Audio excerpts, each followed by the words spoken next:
There was a time.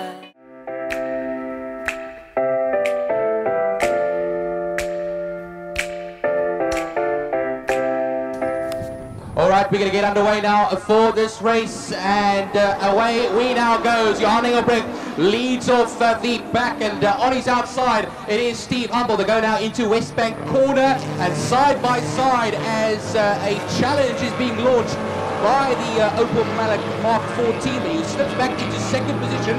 Is that Carruthers in fourth position?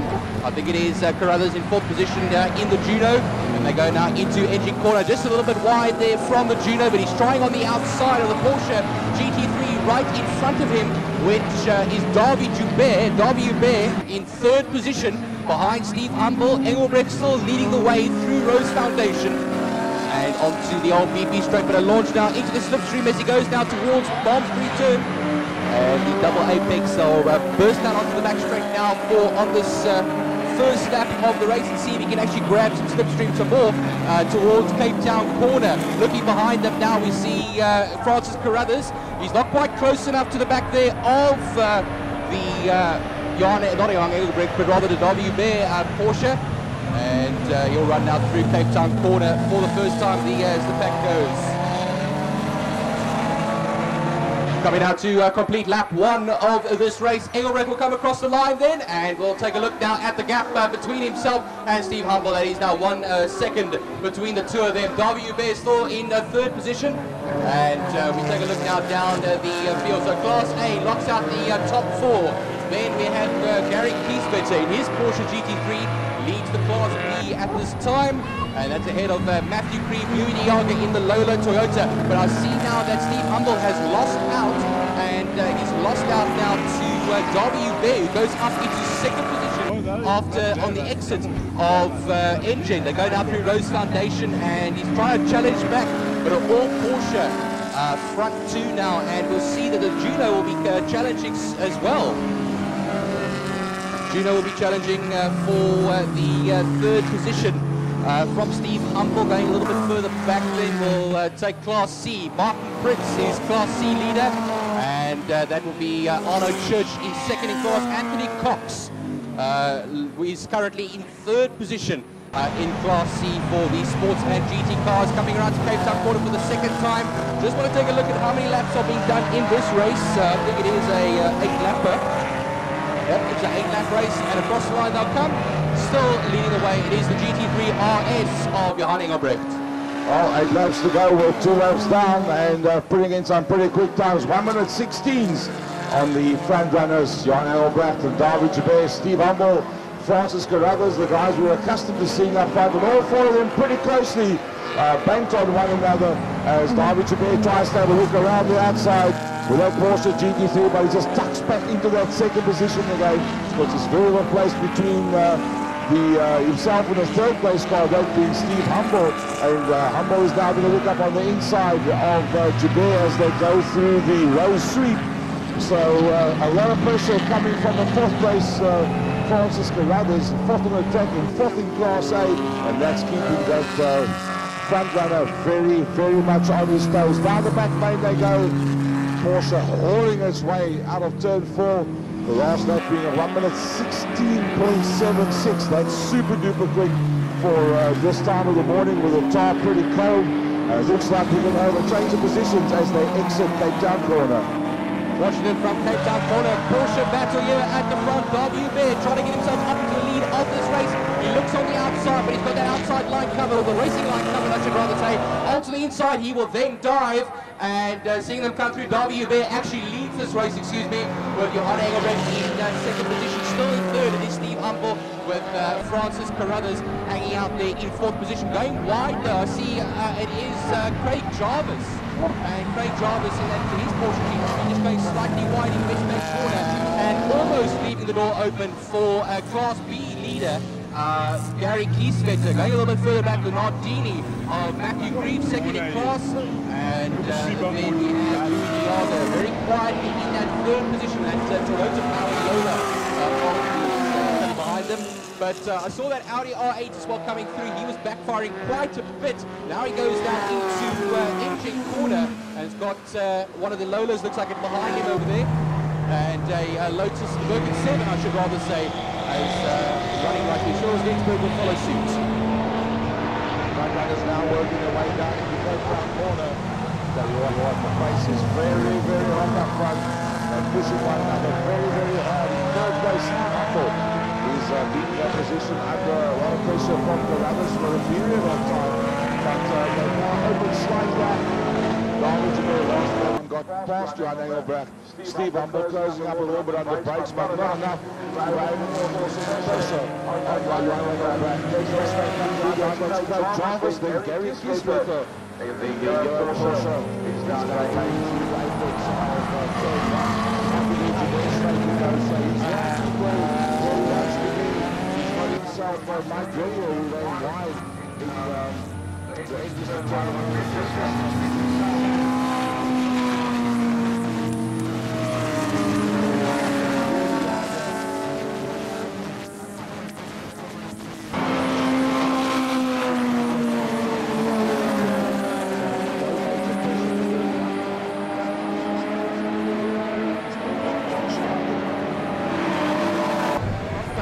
half distance now, and a challenge there of Buffy Lancelis down the field right behind Paul Gucci in that Audi R8. This is backfiring Audi R8, and just want to see who actually is driving that Bergen 7. It's Arnold Church that's pressurizing in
the car in front of him and the car behind him and Carruthers.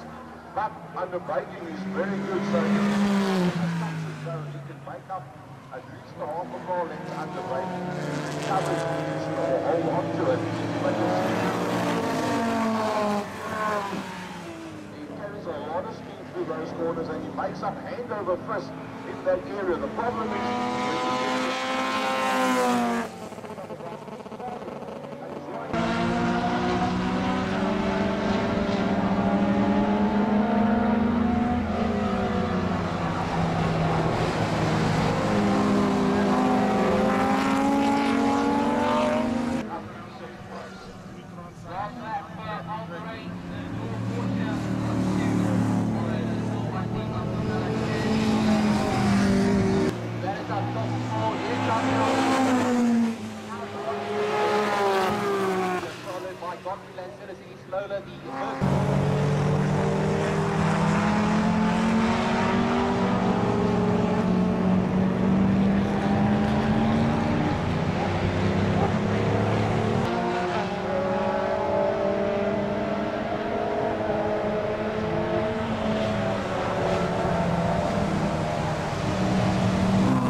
Through they come, pretty much as we expected it.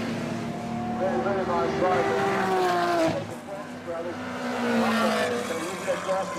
Gary Keith on the right towards the line.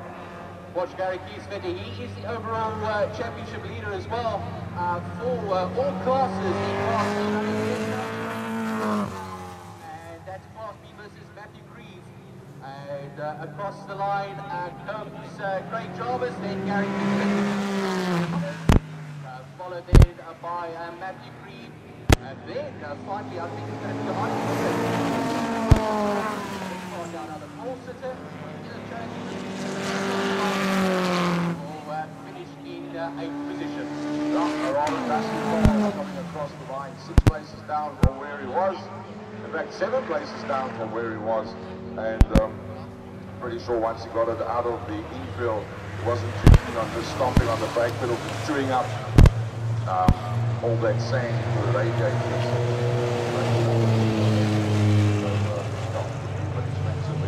That kind of stuff with this kind of class. Francis Carruthers on 4th, 2nd. Steve Humble from 2nd down to 3rd. Mike Verrier taking advantage of those dropping out in front of him. Gary Kisbetter once again cleaning up Class B, but no class between himself and Matthew Lewis, and they did really well.